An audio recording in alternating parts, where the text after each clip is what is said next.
Hello, ನನ್ನ ಹೆಸರು ಪಾರಂಪಳ್ಳಿ ಸುರೇಂದ್ರ ಉಪಾಧ್ಯ ಅಂತೇಳಿ. ನನ್ನ ಮೊಬೈಲ್ ಸಂಖ್ಯೆ 9481156540. ಈಗ ಕೇತು 3, 4 ಮತ್ತು 5ನೇ ಮನೆಯಲ್ಲಿದ್ದರೆ ಏನು ಫಲ ಅಂತ ತಿಳಿಸಕ್ಕಿದ್ದೇನೆ. ಕೇತು ಕೆಟ್ಟ ಗ್ರಹವಲ್ಲ. 3, 6, 11ರಲ್ಲಿ ಕೇತು, ರಾಹು, ಕುಜ ಮತ್ತು ಶನಿ ಒಳ್ಳೆಯದನ್ನೇ ಮಾಡ್ತಾರೆ. ಈಗ ನಾನು ಮಾತನಾಡ್ತಾ ಇರೋದು ಕೇತು 3ನೇ ಮನೆಯಲ್ಲಿದ್ದರೆ ಏನು ಫಲ ಅಂತ. ಕೇತು 3ನೇ ಮನೆಯಲ್ಲಿದ್ದರೆ ರಾಹು 9ನೇ ಮನೆಯಲ್ಲಿರ್ತಾನೆ. 9ನೇ ಮನೆಯಲ್ಲಿದ್ದರೆ ಫಾರಿನ್ ಗ್ಯಾರಂಟಿ ಅಂತ ತಿಳ್ಕೊಳ್ಳಿ. ಅವಾಗ ಏನಾಗ್ತದೆ, ಫಾರಿನ್ ಕರೆನ್ಸಿ ಬಂದರೆ ಏನಾಗ್ತದೆ, ಮನುಷ್ಯ ರಿಚ್ ಆಗ್ತಾನೆ, ಶ್ರೀಮಂತ ಆಗ್ತಾನೆ, ನೇಮ್ ಆ್ಯಂಡ್ ಫೇಮ್ ಬರ್ತದೆ. ಕೇತು 3ನೇ ಮನೆಯಿಂದ 9ನೇ ಮನೆ ದೃಷ್ಟಿಸುವಾಗ ಧಾರ್ಮಿಕತೆಯಲ್ಲಿ ಅವನಿಗೊಂದು ರೀತಿಯಲ್ಲಿ ರುಚಿ ಇರ್ತದೆ. ಅರ್ಥ ಆಯ್ತಾ? ಇದೆಲ್ಲ ನೋಡಿ, ಕೇತು ಒಳ್ಳೆ ಶುಭ ಗ್ರಹವಾದಲ್ಲಿ, ಶುಭ ದೃಷ್ಟಿ ಬಿದ್ದಲ್ಲಿ ನಿಮಗೆ ಈ ರೀತಿಯ ಒಂದು ಶುಭ ಫಲಗಳು ಬರ್ತದೆ. 3ನೇ ಮನೆ ಏನು, ಸಿಬ್ಲಿಂಗ್ಸ್. 3ನೇ ಮನೆ ಏನು, ಶಾರ್ಟ್ ಟ್ರಾವೆಲ್ಸ್. 3ನೇ ಮನೆ ಏನು, ವಿದ್ವತ್. 3ನೇ ಮನೆ ಏನು, ಶೌರ್ಯ. ಇದೆಲ್ಲವುದು ನಿಮ್ಮಲ್ಲಿ ಇರುತ್ತದೆ. ಕೇತು 3ನೇ ಮನೆಯಲ್ಲಿದ್ದರೆ ನೀವು you are the luckiest person. ನನ್ನ ಅಕ್ಕನ ಜಾತಕದಲ್ಲಿ ಕೇತು 3ನೇ ಮನೆಯಲ್ಲಿ ಇದೆ. ಆಯಿತಾ?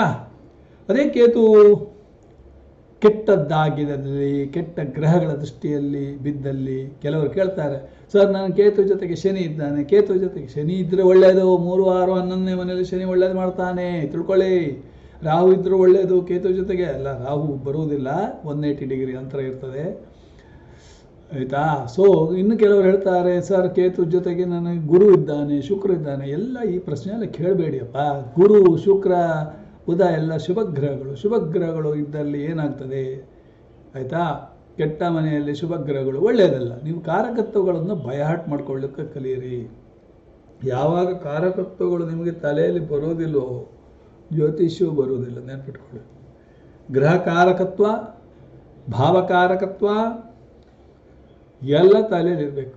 ನಾನು ನೋಡಿ, ತಿಥಿ, ವಾರ, ನಕ್ಷತ್ರ, ಯೋಗ, ಕರ್ಣ, ಹೋರಾ, ಅಧಿಪತಿ ಇದರ ಬಗ್ಗೆ ತಿಳಿಸಿದ್ದೇನೆ. ಬರೇ ತಿಥಿವಾರ ನಕ್ಷತ್ರ ಯೋಗ ಕರ್ಣದಿಂದಲೇ ನಿಮ್ಮ ಜಾತಕವನ್ನು ವಿಶ್ಲೇಷಣೆ ಮಾಡಬಹುದು. ಯಾತಕ್ಕಂದರೆ ಜಗನ್ನಾಥ ಹೋರಾದಲ್ಲಿ ತಿಥಿವಾರ ನಕ್ಷತ್ರ ಯೋಗ ಕರ್ಣಗಳ ಬ್ರಕೆಟಿನಲ್ಲಿ ಅದರ ಅಧಿಪತಿಯಾದ ಗ್ರಹಗಳನ್ನು ಕೊಟ್ಟಿರ್ತಾರೆ. ಆ ಗ್ರಹಗಳನ್ನು ನಿಮ್ಮ ಜಾತಕದಲ್ಲಿ ಎಲ್ಲೆಲ್ಲಿ ಇದ್ದಾರೆ, ಅದರ ಫಲ ಏನು ಅಂತ ಹೇಳಿದರೆ ನಿಮ್ಮ 90% ನಿಮ್ಮ ಜಾತಕ ಫಲ ಕಂಪ್ಲೀಟ್. ಮತ್ತು ಇನ್ನೊಂದು ನಿಮಗೆ ವಿಚಾರ, ನಿಮ್ಮ ಜಾತಕವನ್ನು ನೀವು ಸಾಧಾರಣವಾಗಿ ತಿಂಗಳಿಗೆ ಒಂದು 2-3 ಸಾರಿ ನೋಡ್ತಾನೆ ಇರಬೇಕಾಗ್ತದೆ. ಆವಾಗ ನಿಮಗೆ ಅದರ ಅಚ್ಚು ತಲೆಯಲ್ಲಿ ಇರ್ತದೆ. ಯಾಕೆಂದರೆ ನಾಳೆ ನನಗೆ ಏನಾಗ್ತದೆ ಅನ್ನೋದು ನನಗೆ ಗೊತ್ತಿರಬೇಕು. ಅದರ ಅರ್ಥ, ನಾನು ನಾಳೆ ಸತ್ತು ಹೋದಲ್ಲಿ ಅರೆ ಈ ಜ್ಯೋತಿಷ್ಯಗಾರರಿಗೆ ಇದೇನು ಗೊತ್ತಿಲ್ವಾ, ಇವರು ಸಾಯುವುದು ಅಂತ ಹೇಳಬೇಡಿ. ಸಾಯುವುದು ಯಾರೂ ಹೇಳಲಿಕ್ಕೆ ಸಾಧ್ಯ ಇಲ್ಲ. ಯಮಧರ್ಮರಾಯ ಒಬ್ಬನೇ ಸಾವನ್ನು ಹೇಳಲಿಕ್ಕೆ ಸಾಧ್ಯತೆ ಉಂಟು. ನಾನೂ ಕೂಡ ಅನಂತಕುಮಾರ್ 2023ರಲ್ಲಿ ಪ್ರಧಾನಿ ಆಗ್ತಾರೆ ಅಂತ ನಾನು ಸ್ಟೇಟ್ಮೆಂಟ್ ಕೊಟ್ಟಿದ್ದೇನೆ. ಆದರೆ ಒಂದೇ ಒಂದು ಮಿಸ್ಟೇಕ್ ಮಾಡಿದ್ದೇನೆ, ಅಂದರೆ ಕಂಟಕ ತಪ್ಪಿ ಹೋದಲ್ಲಿ ಮಾತ್ರ ಅಂತ ಹೇಳಬೇಕಿತ್ತು. ಅದನ್ನು ಹೇಳಲಿಲ್ಲ. ಅವರ ಜಾತಕವನ್ನು ನೋಡಿದರೆ ಈಗಲೂ ಕೂಡ ನನಗೆ ಕಂಟಕ ಕಾಣಿಸ್ತಾ ಇಲ್ಲ. ಅದು ನನ್ನ ವೀಕ್ನೆಸ್ ಇರ್ಬೋದು. ಆಯಿತಾ? ಜ್ಯೋತಿಷ್ಯ ಒಂದು ಸಾಗರ ಅಂತ ಮೊದಲೇ ಹೇಳಿದ್ದೇನೆ. ಆದರೆ ಅದೊಂದು ನನ್ನ ದೊಡ್ಡ ತಪ್ಪಾಗಿರುತ್ತೆ. ಯಾಕಂದರೆ ಭಾರೀ ಸಭಾದಲ್ಲಿ ಹೇಳಬೇಕಾದ್ರೆ ಯೋಚನೆ ಮಾಡಿ 10 ಬಾರಿ ಎಡಿಟ್ ಮಾಡಿ ನೀವು ಹೇಳಬೇಕಾಗ್ತದೆ. ಇರ್ರಿ, ಬರ್ಕೊಂಡು ಹೋಗಿ ಹೇಳಿದರೂ ಆಗ್ತದೆ, ತೊಂದರೆ ಇಲ್ಲ. ತಪ್ಪಾಗ್ತದೆ, ಪ್ರಧಾನಿಯವರ ಹತ್ರ ತಪ್ಪಾಗ್ತದೆ. ಅದಕ್ಕೆಲ್ಲ ನಾವು ಚಿಂತೆ ಮಾಡಬಾರ್ದು. ಚಿಂತೆ ಮಾಡಿದರೆ ಮನುಷ್ಯ ಅಲ್ಲೇ ಇರ್ತಾನೆ, ಹೊಂಡದಲ್ಲೇ ಚಿಂತಿಸ್ತಾ ಇರ್ತಾನೆ.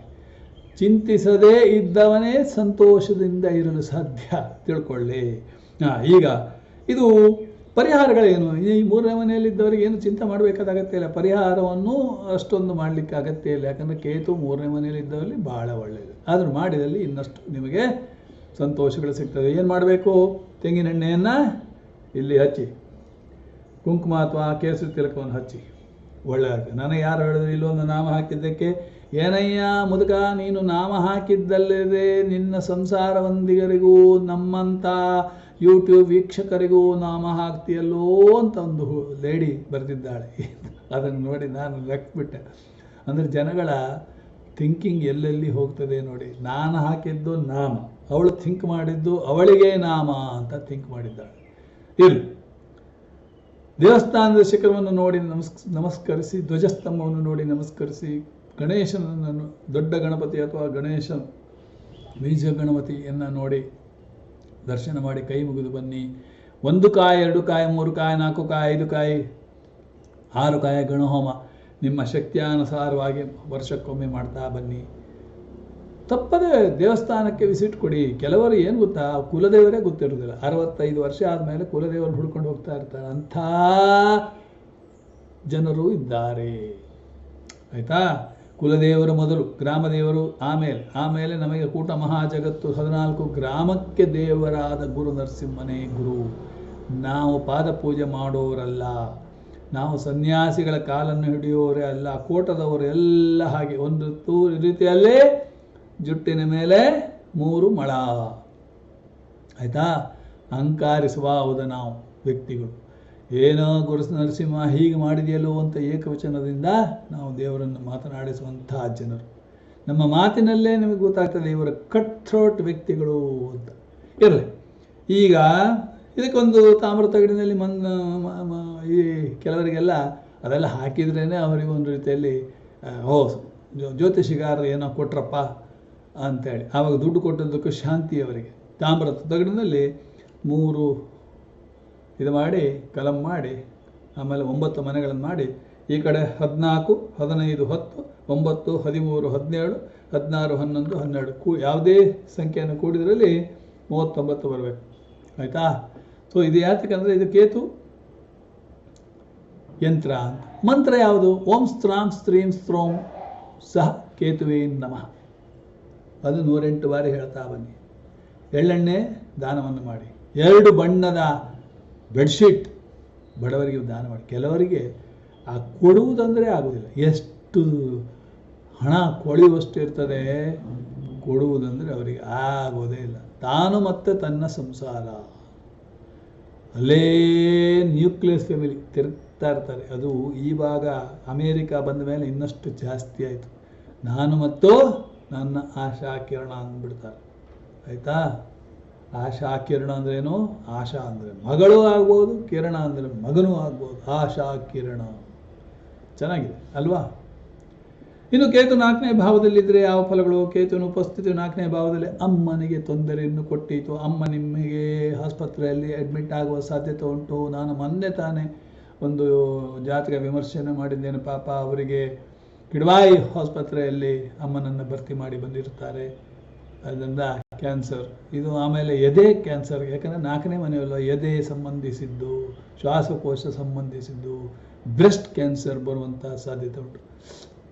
ಮೊನ್ನೆ ಕರ್ಕ ರಾಶಿಯವರಿಗೆ ಕರ್ಕ ರಾಶಿಯಲ್ಲಿ ರಾಹು ಇದ್ದರೆ ಈ ರೀತಿಯ ಪರಿಸ್ಥಿತಿಯು ಬರಲಿಕ್ಕೆ ಸಾಧ್ಯತೆ ಉಂಟು.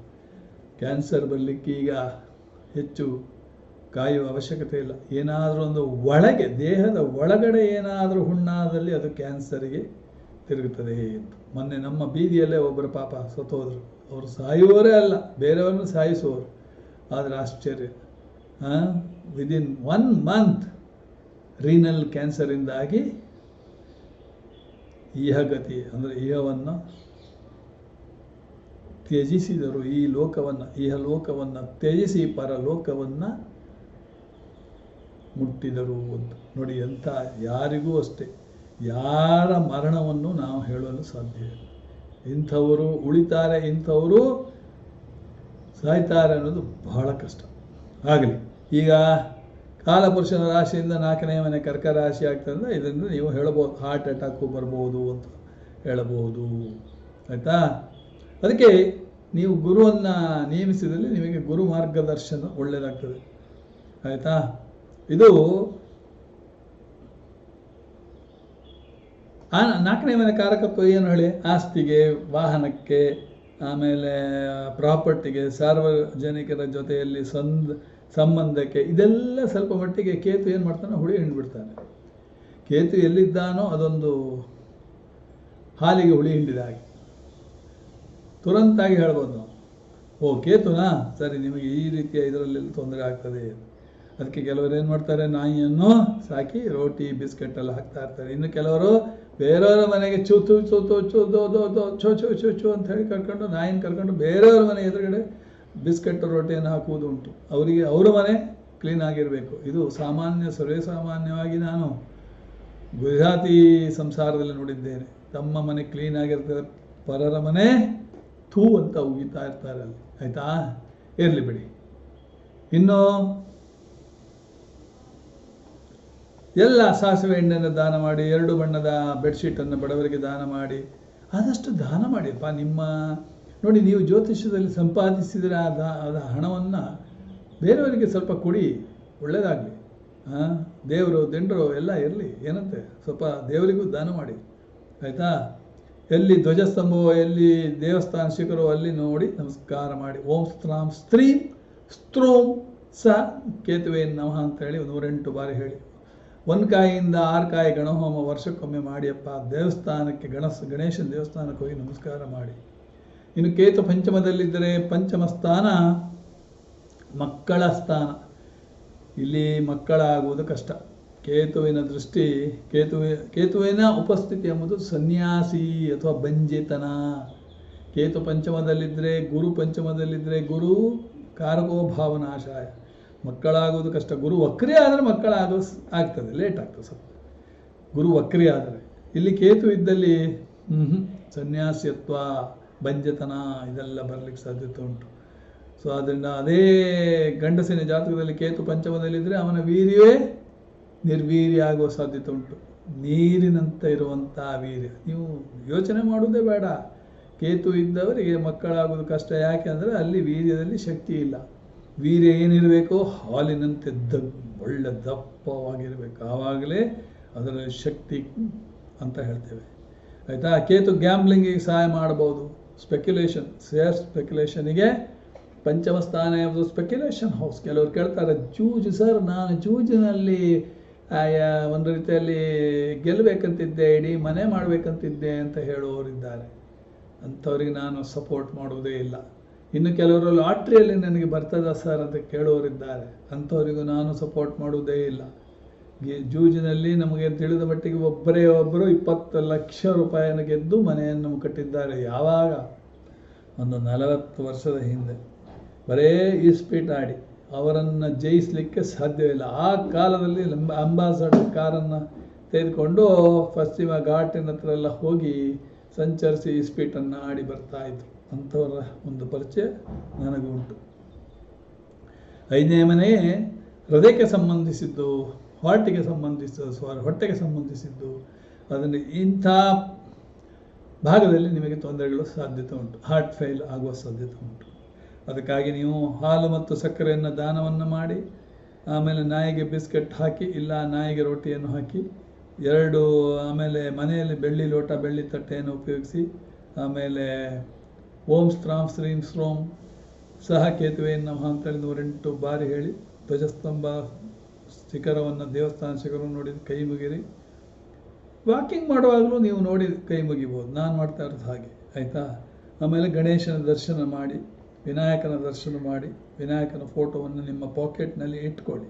ಇದು ಒಳ್ಳೆಯದು ಮಾಡ್ತದೆ. ಆಯಿತಾ? ಇಷ್ಟನ್ನು ಹೇಳಿ ಇಲ್ಲಿಗೆ ಮುಗಿಸ್ತೇನೆ. ಎಲ್ಲರಿಗೂ ಒಳ್ಳೆಯದಾಗಲಿ.